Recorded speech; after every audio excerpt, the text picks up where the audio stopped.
The Woman in the Black Coat by Joseph Sheridan Lefanu. I was born into a rich and important family in Tyrone, Ireland. I was the younger of 2 daughters, and we were the only children. My sister was 6 years older than me, so we didn't play much together when I was young, and I was only 12 years old when she got married. I remember the day of her wedding well. Many people came, all of them laughing, singing and happy. But I felt sad when my sister left with her new husband, Mr. Carew. She was always very nice to me, nicer than my mother, and so I cried when she went away to her new home in Dublin. My mother and father didn't love me. They wanted sons and were not very interested in me. About a year after my sister got married, a letter arrived from Mr. Carew. He said that my sister was ill, and that she wanted to come home to Tyrone and stay with us, to be with her family. I was sad that she was ill, but also very happy about her visit. "They're leaving Dublin on Sunday," my father told me, "and they're arriving here on Tuesday evening." Tuesday came, and it was a very long day. Hour after hour came and went, and I listened all the time for my sister and her husband. Now the sky was dark, and soon it was midnight, but I couldn't sleep. I listened and waited. Suddenly, at about 1 o'clock in the morning, I heard a noise far away. I ran out of my bedroom and down to the living room. "They're here! They're here!" I called to my father, and we quickly opened the front door to see better. We waited there for a few minutes, and we heard the noise again. Somebody crying far away in the night. But we saw nothing. There were no lights and no people there. We went outside, waiting to say hello and to help my sister with her bags. But nobody was there. Nobody came. I looked at my father, and he looked at me. We didn't understand. "I know I heard a noise," he said. "Yes," I answered. "I heard it too, Father. But where are they?" We went back into the house without another word. We were suddenly afraid. The next day a man arrived and told us that my sister was dead.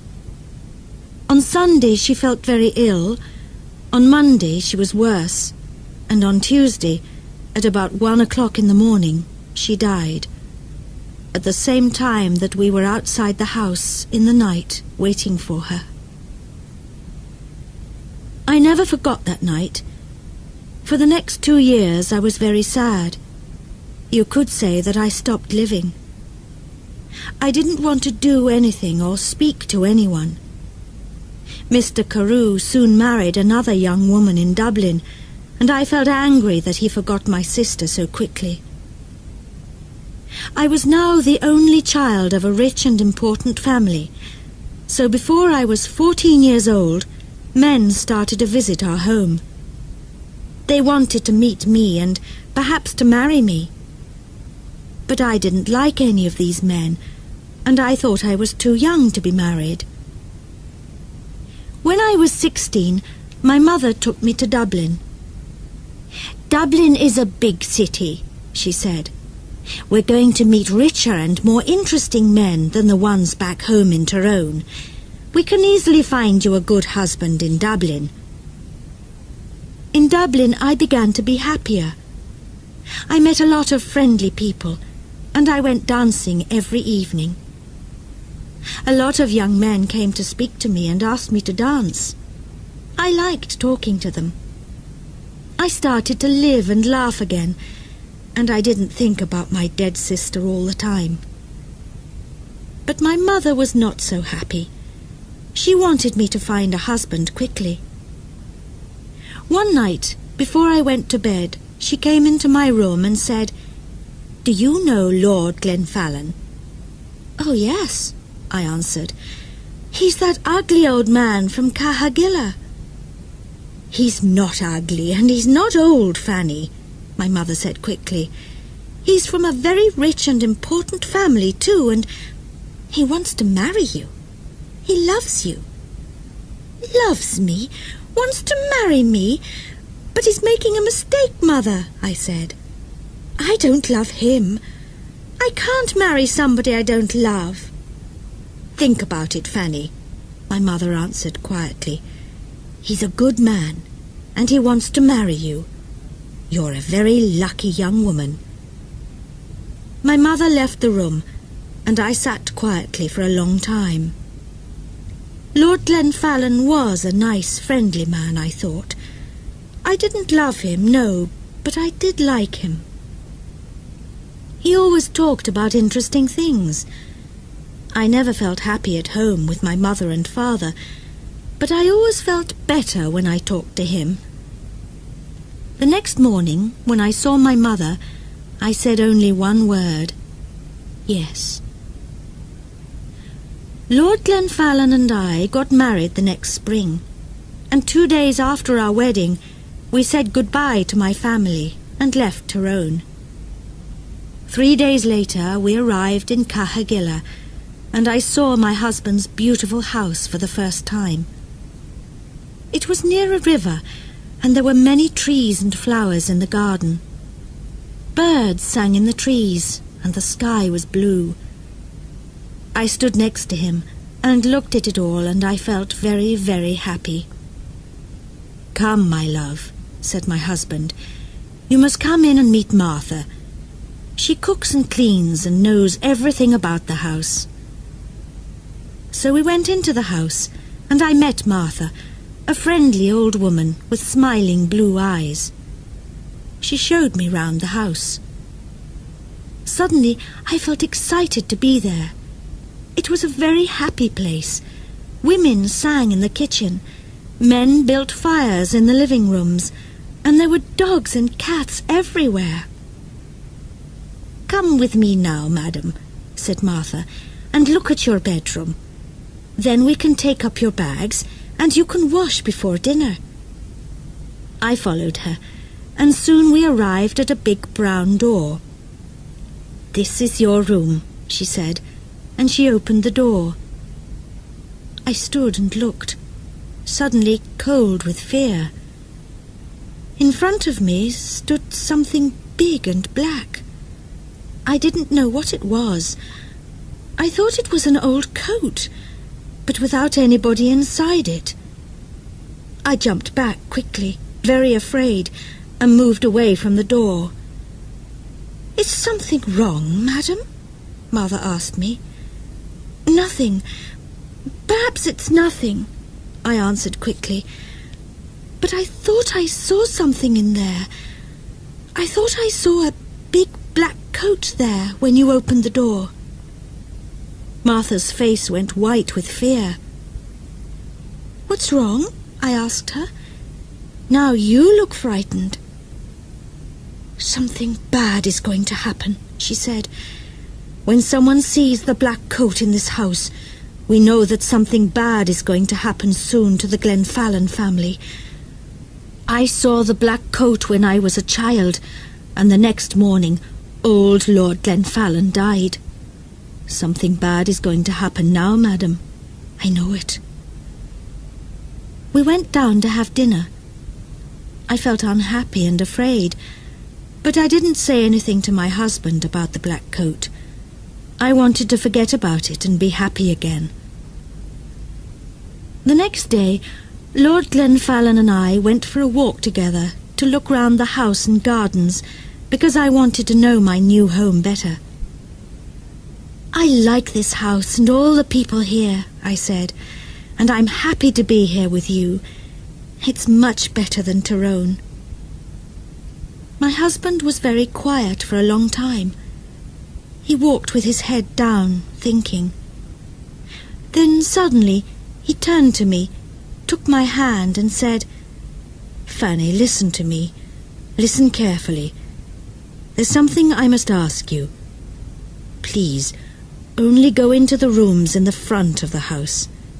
Never go into the rooms at the back of the building, or into the little garden by the back door. Never. Do you understand me, Fanny?"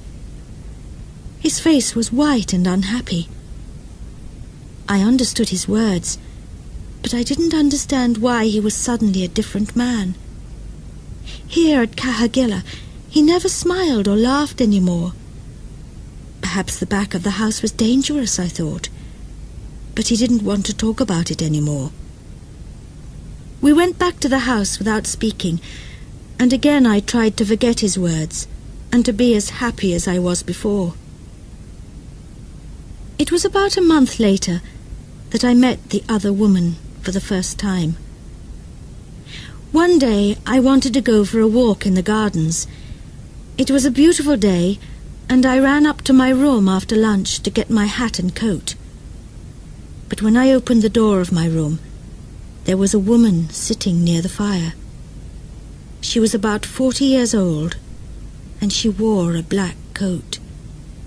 Her face was white, and when I looked closely, I saw that her eyes were white too. She was blind. "Madam," I said, "this is my room. There is a mistake." "Your room?" she answered. "A mistake?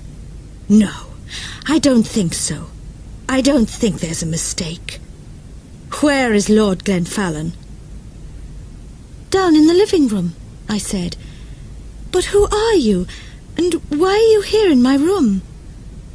"Tell Lord Glenfallen that I want him," was all she said. "I must tell you that I am Lady Glenfallen, and I want you to leave my room now," I said. "Lady Glenfallen, you are not," she cried, and hit my face very hard. I cried out for help, and soon Lord Glenfallen arrived. I ran out of the room as he ran in, and I waited outside to listen at the door. I did not hear every word, but I knew that Lord Glenfallen was very angry, and the blind woman was very unhappy. When he came out, I asked him, "Who is that woman, and why is she in my bedroom?" But my husband didn't answer me. Again his face was white with fear. His only words were, "Forget her." But I did not forget her, and every day it was more and more difficult to talk to my husband. He was always quiet now, always sad and afraid. He sat for hours looking into the fire with his unhappy eyes. But I didn't know why, and he didn't want to tell me. One morning after breakfast, Lord Glenfallen suddenly said, "I have the answer. We must go away to another country, to France or Spain perhaps. What do you think, Fanny?" He didn't wait for my answer, but left the room very quickly. I sat and thought for a long time. Why must we leave Kahagilla? I didn't understand. And I didn't want to go too far away from my mother and father in Tyrone. They were old now, and my father was sometimes ill. They didn't love me very much, but I wanted to be near them. I thought about it all day, and I didn't know what to say to my husband when he arrived back in the evening and came in to dinner. I said nothing. After dinner, I was very tired, and I went up to my bedroom early. I wanted to have a good night's sleep and think about it all again the next day. I closed my eyes and went to sleep. But I did not sleep well, because I dreamed of the black coat. Suddenly, I woke up. Everything was dark and very quiet, but somebody was at the end of my bed. There was a hand with a light, and behind the light was the blind woman. She had a knife in her other hand. I tried to get out of bed and run to the door, but she stopped me. "If you want to live, don't move," she said. "Tell me one thing. Did Lord Glenfallen marry you? Yes, he did, I answered. He married me in front of 100 people. Well, that's sad, she said, because I don't think he told you that he had a wife. Me. I am his wife, not you, young woman. You must leave this house tomorrow, because if you stay here, you see this knife? I am going to kill you with it. Then she left the room without a sound. I didn't sleep again that night. When morning came, I told my husband everything. "Who is the blind woman?" I asked him. "She told me last night that she is your wife, that I am not your wife." "Did you go into the rooms at the back of the house?" asked my husband angrily. "I told you that you must never go there." "But I didn't," I answered. "I was in my bed all night. She came to me. Please tell me what is happening." My husband's face was white again now, and he didn't speak for a long time. Then he said, "No, she is not my wife. You are. Don't listen to her. She doesn't know what she is saying." And he left the room. I ran to find Martha. I didn't like this house anymore. My husband was a difficult man, and I didn't understand him. Who was the blind woman? I wanted to know everything. "Don't cry, madam," said Martha when I found her. "Sit down and listen to me. What I'm going to tell you is not very nice. The blind woman, the woman in the black coat, is dead. You saw her ghost. She was married to your husband, and she was Lady Glenfallen.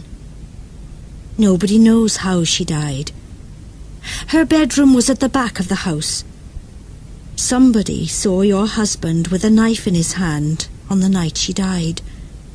But did he kill her? Nobody knows. When we found her, the knife was on the floor next to her, and her eyes... Somebody cut her eyes out after she died. Perhaps he didn't want her to see his other women. His next wife. You. I didn't wait to speak to my husband again. I left that day. I was too afraid to stay another minute at Cahagilla. I knew that the blind woman was going to come back again and kill me. I said goodbye to Martha, took my bags, and told my driver to take me back to Tyrone. I'm happy living here with my mother and father now. The house is quiet. I sleep well each night, and they are friendlier to me than they were before. Sometimes my dead sister visits me at night, but I'm never afraid. She tells me that the blind woman is trying to find me at Cahagilla, and that she wants to kill me. She is jealous of me, but she can never find me there. She must wait for the next Lady Glenfallen. Imre came back. From The Return of Imre by Rudyard Kipling, 1891. One day Imre was there, in the little town in the north of India where he lived and worked, and the next day he was not. He disappeared. One day he was with his friends, having a drink at the bar, laughing with them, friendly, happy, and then the next morning he was not at his office, his house was quiet, and nobody could find him. "Where did he go?" his friends asked each other at the bar. "And why so suddenly? Why did he say nothing to us?" They looked in the rivers near the town and along the roads, but they found nothing. They telephoned all the hotels in the nearest big city, but nobody there knew anything about Imre. Days went by, and Imre did not come back. His friends in the town slowly stopped talking about him at the bar and at the office. They began to forget about him. They sold his old car, his guns, and all his other things. And his boss wrote a letter to Imre's mother back in England and told her that her son was dead. Disappeared. Imre's house stood unlived in and quiet for 3 or 4 long, hot summer months. The hottest weather was finished when my friend Strickland, a policeman, moved to live in it. People said that Strickland was a very strange man, but I always went to see him and have dinner with him when I was in the town working for a day or two. He had 1 or 2 other friends, too. He liked his guns, he liked fishing, and he liked his dog, a very big dog called Tietjens. Tietjens always went to work with Strickland and often helped him in his police work, so the people of the town were quite afraid of her. Tietjens moved into the house with Strickland, and she took the room next to Strickland's, where she had her food and where she slept.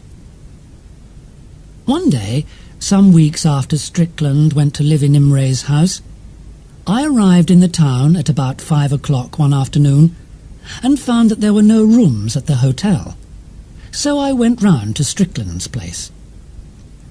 Tietjens met me at the door, showing her teeth, not moving. She knew me quite well by this time, but she did not want me to go in. She waited for Strickland to come and say a friendly "hello" to me before she moved away. Strickland was happy to give me a room for 2 or 3 days, and I went to get my bag from my car. It was a nice house with a big garden. Inside there were 8 rooms, all white and clean.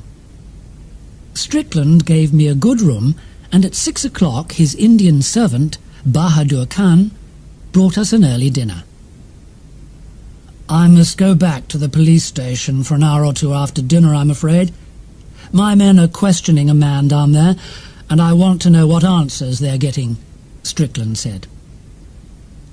He left me at the house with a good cigar and with Tietjens, the dog. It was a very hot, late summer evening. Soon after the sun went down, the rain came. I sat near the window of the living room, watched the rain, and thought about my family and friends back home in England. Tietjens came and sat next to me and put her head on my leg, looking sad. The room was dark behind me, and the only noise was the noise of the rain driving down out of the night sky. Suddenly, without a sound, Strickland's servant was there, standing next to me. His coat and shirt were wet from the rain. "Sorry, sir. There's a man here, sir. He's asking to see somebody," the servant said. I asked him to bring a light, and I went to the front door, but when the light came, there was nobody there.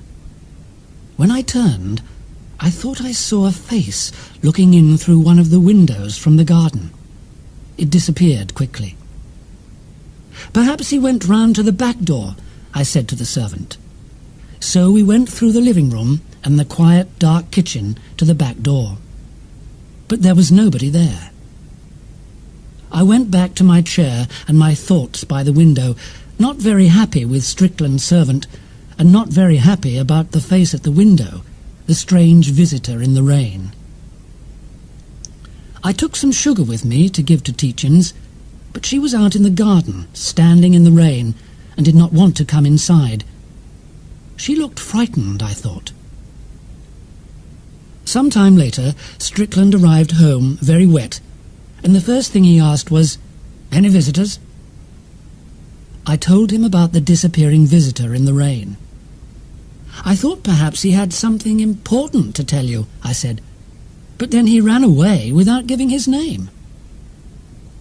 Strickland said nothing, and his face showed nothing. He took out a cigarette and sat smoking it for a few minutes without a word.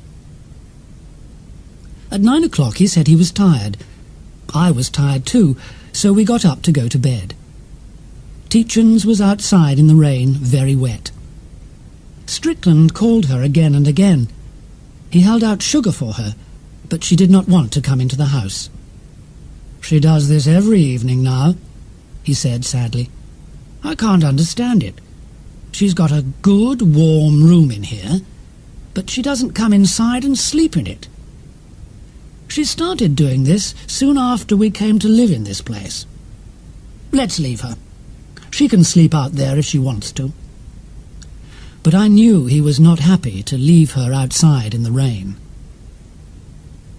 The rain started and stopped again and again all night, but Tietjens stayed outside. She slept near my bedroom window, and I heard her moving about. I slept very lightly, and I had bad dreams. In my half-sleep, I dreamt that somebody was calling to me in the night, asking me to come to them, to help them. Then I woke up, cold with fear, and found there was nobody there. Once in the night, I looked out of the window and saw the big dog out there in the rain, with the hair on her neck and back standing up, and a frightened, angry look on her face. I slept again, but woke up suddenly when somebody tried to open the door of my room. They did not come in, but walked on through the house. Later, I thought I heard the sound of someone crying. I ran through to Strickland's room, thinking he was ill, or that he wanted my help, but he laughed at my fears and told me to go back to bed. I did not sleep again after that. I listened to the rain and waited for the first light of morning.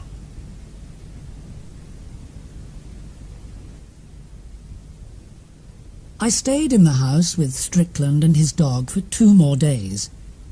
Tietjens was quite happy inside the house all day, but as soon as night came, she moved out into the garden and stayed there.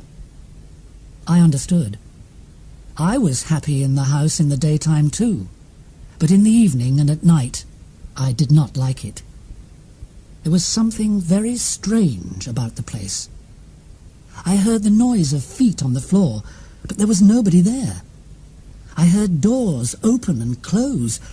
I heard chairs move, and I thought somebody watched me from the darkest corners of the rooms when I walked round the house. At dinner on the 3rd evening, I talked to Strickland. "I'm going to the hotel tomorrow.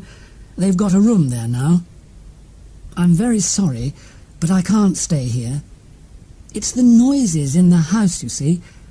I'm not getting any sleep at night, and I can't work well in the day because I'm too tired." He listened carefully, and I knew he understood. Strickland is a very understanding man. "Stay with me for another day or 2, my friend," he said. "Please, don't go. Wait and see what happens. I know what you're talking about. I know there's something very strange about this house, and I want to know what it is. I think Tietjens knows. She doesn't like coming inside after dark." Suddenly, he stopped talking, his eyes on one corner of the ceiling above my chair. "Well, look at that," he said quietly. I turned and looked up. There was the head of a very dangerous brown snake, called a karite in India. It was looking at us with its cold little eyes from a small door in that corner of the ceiling. I stood up quickly and moved away from that corner of the room. I do not like any snakes. I am afraid of them, and the karite is one of the most dangerous and frightening snakes. It kills so easily and so quickly. "Let's get it down and break its back," I said. "It's very hard to catch those brown snakes, you know," Strickland answered. "They move so fast. But let's try. Bring that light over." I carried the light across to the corner of the room where the snake was, watching it carefully all the time. It did not move. Strickland carried his chair over to the same corner, took one of his guns from a cupboard near the door, and climbed up on the chair. But the snake saw him coming. its head suddenly disappeared, and we heard it move away across the ceiling above our heads. "Snakes like it up there in the ceiling. It's nice and warm," said Strickland. "But I don't like having them there. I'm going up to catch it." He pushed open the small door in the ceiling and put his head and arms through. He had the gun in one hand, ready to hit the snake with it and break its back. I watched from below. I heard Strickland say, "I can't see that snake, but... Hello, what's this? There's something up here." And I saw him pushing at something with the gun. "I can't quite get it," he said, and then suddenly, "It's coming down! Be careful down there! Stand back!" I jumped back. Something hit the center of the ceiling hard from above, broke noisily through it into the room, and hit the dinner table. It broke some glasses and plates on the table. There was water all over the floor. I went over with the light and looked down at the thing on the table. Strickland climbed quickly off the chair and stood next to me. It was a man. A dead man. "I think," Strickland said slowly, "that our friend Imre is back." Suddenly something moved out from under one leg of the thing on the table. It was the brown snake, the kite, trying to get away. "So the snake came down with our dead friend, I see," Strickland said, and he pushed the snake off the table onto the floor, hit it with his gun, and broke its back. I looked at the dying snake on the floor and said nothing. Strickland went over to a cupboard and took out a bottle of whiskey and 2 glasses. He gave me a drink. "Is it Imre?" I asked. "Yes, that's Imre," he answered. "And somebody killed him." Now we knew why there were noises round the house at night, and why Tietjens did not like sleeping inside the house. She knew that Imre was up there, dead. She knew that Imre's ghost walked through the house at night, trying to find somebody to help him. A minute later we heard Tietjens outside. She pushed open the door with her nose and came in. She looked at the dead man on the table and sat down on the floor next to Strickland, looking up at him. "You knew Imre was up there all the time, over our heads," Strickland said to the dog, looking down at her. "Somebody killed him, and perhaps you know who did it, too. Dead men do not climb up into the ceilings of houses and close the ceiling door behind them. So the question is, who put him there and closed the ceiling door? And who killed him? Let's think about it." "Let's think about it in the other room," I said. "Not here." "You're right," said Strickland with a smile. "Let's go into the living room." We went through to the living room and sat there, smoking cigarettes and drinking our whiskey. Strickland said nothing, but sat quietly and thought for a minute or two. His gun was on the floor next to his chair. "So, Imre is back," he said again, slowly. "You know, when I took this house, I took Imre's 3 servants, too. They stayed here to work for me. Did one of them kill him? I was not quite happy about that when I questioned them at the time Imre disappeared, you know. Why not call them in, one at a time, and question them again?" I said. "See what they have to say." There was a noise at the back door from the kitchen. It was Bahadur Khan, Strickland's servant, coming in to take the dinner things away. Strickland called him, and the man came into the living room without any noise. He wore no shoes. He was a tall and strong-looking man. He stood quietly near the door and waited. "It's a very warm night, Bahadur Khan. Do you think more rain is coming?" Strickland began. "Yes, sir. I think it is. the servant answered. "When did you first start to work for me, Bahadur Khan?" "When you came to live in this house, sir. You know that. After Mr. Imre suddenly went away to Europe, sir." "He went away to Europe, you say? Why do you say that?" "All the servants say he went to Europe, sir." "Do they? That's very strange, Bahadur Khan. I asked them before, but they didn't know. You said it to me, Bahadur Khan, but they didn't know. And Mr. Imre went to Europe, you say, but he never said a word about it to his friends or to his other servants before he went. He told only you, Bahadur Khan. Do you not think that is strange?" "It is strange, sir," the man answered very quietly. "And why do you say it? Why do you want us to think Mr. Imre went to Europe?" The tall man did not answer. He looked very frightened now. His eyes were white in the dark. He moved nearer the door, but Strickland went on. "But now, suddenly, Mr. Imre is back again, Bahadur Khan. He's back in this house. Come and see him. He's waiting for his old servant." Strickland took his gun off the floor and stood up quickly. He pushed the gun into Bahadur Khan's face. "Sir!" The tall Indian moved back, very frightened now, and put up his hands.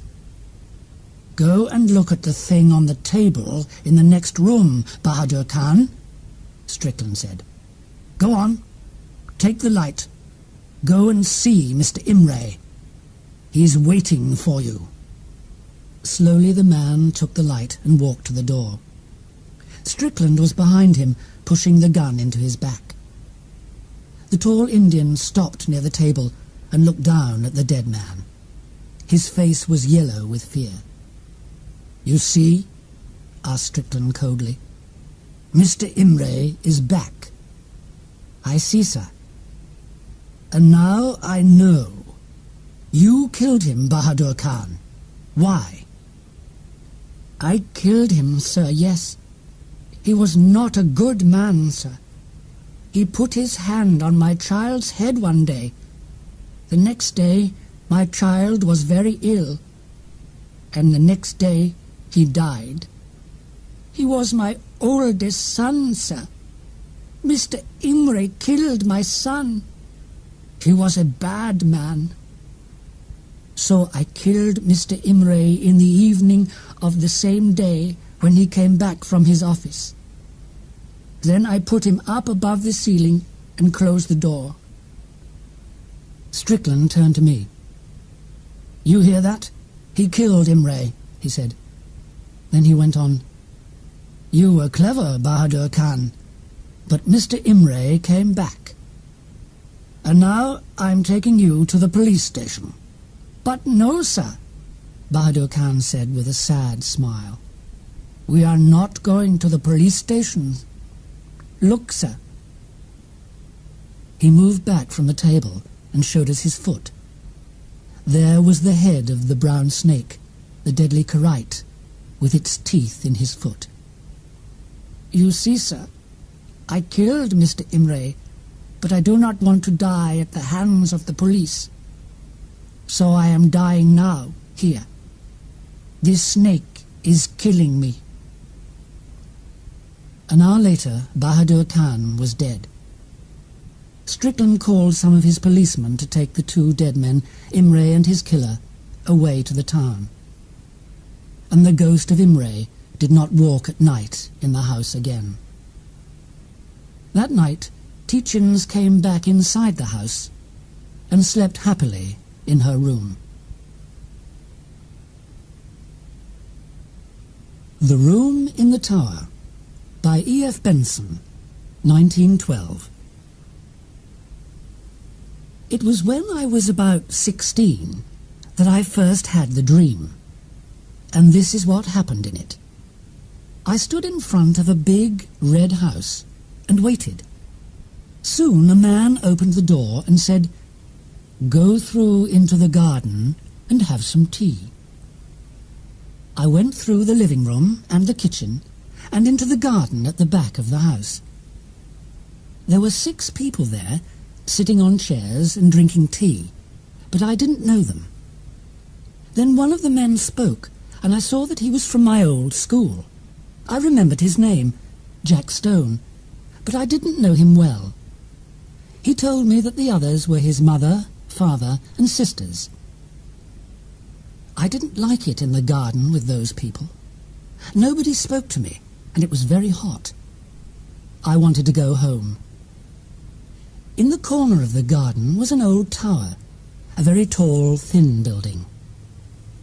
Suddenly, Mrs. Stone turned to me and said, "Jack is going to show you your room now. It is in the tower." I did not know why, but her words frightened me. I knew the tower was dangerous, and I didn't want to go there. Jack stood up, and I knew I had to follow him.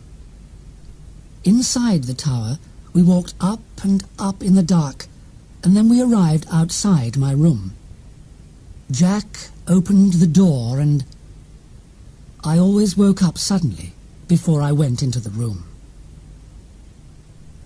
I had this dream many times. It was always the same: the garden, the family, the tower, and I always felt very hot and frightened when Mrs. Stone said, "Jack is going to show you your room now." But I always followed him up and up in the dark, and when he opened the door, I always woke up. I never saw what was in the room. Then the people in the dream started to change. Mrs. Stone had black hair in the beginning, but after 15 years her hair was white, and she was very old and weak. Jack got older too, and ill. One of his sisters went away, and they told me she was married. I didn't like these people, and I didn't want to have the same dream all the time, but it always came back to me in the night. Then suddenly the dream stopped for about 6 months. I was very happy, and I tried to forget the garden, the people, and the tower. But one night it all started again. This time Mrs. Stone wasn't there, and all the family wore black. Mrs. Stone is dead, I thought. Perhaps Jack isn't going to take me to the tower this time. But suddenly Mrs. Stone spoke. I couldn't see her, but she said, as before, "Jack is going to show you your room now." As usual, I followed him, but this time the tower was darker than before. From a window in the tower, I saw a stone in the centre of the garden, under a tree, with these words on it: "Remember the bad and dangerous Julia Stone." Again I woke up cold and afraid. In the first week of August that year, I went with a friend, John Clinton, to stay in a house in Sussex. "Please come," he said. "My family are coming too, and they say it's a very nice place where we can walk and swim. We can drive down together on Sunday afternoon." Sunday came, and we had a nice afternoon driving down to Sussex in the sun. We arrived in the village where the house was at about 5 o'clock. We did not know where the house was, so we asked somebody. He told us it was over the river and behind some trees outside the village. John was the driver, and because it was so hot, I went to sleep as he drove. I woke up when the car stopped and found that I was in front of the same house as the one in my dreams, the house of the Stone family. We walked through the living room and the kitchen and into the garden at the back. I knew without looking that there was a tower in the corner of the garden. It was very, very hot in the late afternoon sun. I waited to feel ill and afraid, as I always did in my dream. But the people in the garden were not unfriendly. The Clinton family talked and laughed, and I liked them very much. Then Mrs. Clinton said to me, "Jack is going to show you your room now. It is in the tower." And my friend John stood up His family always called him Jack, and I followed him up to the room. I was afraid when he opened the door, because in my dream I always woke up before I saw the room. But this time I went in. Everything was very nice inside, and my bags were ready for me on the bed. Perhaps it isn't bad here, I thought, and perhaps the bad dreams are going to stop now that I am here, in the room in the tower. But then I saw 2 pictures near the bed, and that same cold fear came back. One picture was of Mrs. Stone, old and with white hair as she often was in my dream. The other picture was of Jack Stone. His face was ill and angry, as he was in my last dream before this visit. I looked at the picture of Mrs. Stone for a long time. She had dangerous eyes, and they followed me round the room. John Clinton came back to tell me dinner was ready. "I don't like this picture, John," I said. "I'm going to have bad dreams tonight if it stays in here. Can we move it outside?" "Yes," said John. "Let's move it now." But when we tried to carry it out, it was very, very heavy. We could not carry it. We put it down on the floor. John suddenly said, "Oh, look, there's blood on my hand, a small cut from this picture." Then I saw that there was blood on my hand too. But after we washed our hands, we saw no cuts. So we tried again to move the picture. I didn't want to look at Mrs. Stone's face as we moved her picture through the door, but her eyes followed me again. There was a smile on her face now, but her eyes were more dangerous than before. Her mouth was blood red, and the picture was heavier and heavier. We left the picture outside the door of my room. We went down to dinner, and when we finished, John and I went out into the garden to smoke. It was a very hot night, hotter than the day, and I didn't much want to go to bed. Suddenly, a dog ran across the garden and sat under the tree I could see from my bedroom window. The dog sat on the place where the stone was in my dream, and it did not move. It was frightened. It sat and looked at the tower for a minute, and then ran away. Next came a cat, and it did the same thing. "Do you see those animals?" I asked John. "Why are they so afraid?" "I don't know," he said. At about midnight we said good night and went to bed. It was very hot, but I was tired, and I thought I was ready to sleep. Without the picture of Mrs. Stone in my room, I was happier, and I didn't think about her dangerous smile or the cuts on our hand. I closed my eyes and slept. I woke up suddenly. I don't know what time it was. The room was very dark, and for a minute I didn't know where I was. Then, with sudden fear, I remembered. A light came on, and I saw a woman I knew, the woman in the picture. I saw those dangerous eyes, the blood-red mouth, the smile. Mrs. Stone put a cold hand on my neck and spoke. "So, you are here in the tower after so many years and so many dreams. Yes, I waited and waited for you. And then I stopped waiting. But at last you came. I am so happy that you came. Tonight I am going to have a good dinner. I am thirsty. I am hungry. I am waiting. Yes, I am so happy that you came after all this time." Again she put her cold hand on my neck, and then her face came slowly down, and her teeth started to cut into me. I was too weak to move, but suddenly I knew I had to get away quickly. I hit her hard in the face, and at the same time I jumped out of bed and ran to the door. John Clinton was outside. "I heard a noise," he said. "What is it? What's wrong?" And then, "Look, there's blood on your neck." "John," I said, "that woman in the picture we took from the room this afternoon, she came back. She's in there now. Her name is Julia Stone." John laughed. "You are having a bad dream," he said, and walked into the room to look. But he came out very fast, as white as me, and said, "You're right. She's there. And there's blood on the bed and on the floor." I don't know how I ran downstairs. My legs were weak, and it was difficult to stand, but soon we were out in the garden again. We left the house the next day. About a year later, I went back to the village to ask the people there if they knew anything about the tower and about Julia Stone. One very old woman knew the story.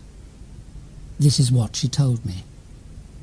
8 or 9 years ago, a woman died in that room in the tower where you stayed. 3 times the village people tried to bury her at the church. But each time somebody saw the dead woman's ghost late at night, with blood on her mouth and a dangerous smile. Then we knew that she killed people and drank their blood. We didn't want to try to bury her anymore, so we took her back to the house with the tower and buried her under the tree you can see from the window of that room. There she stays, waiting quietly, sometimes for many years. But people say she visits young men in their dreams, and she brings them here. I think you know what happens to them when they arrive.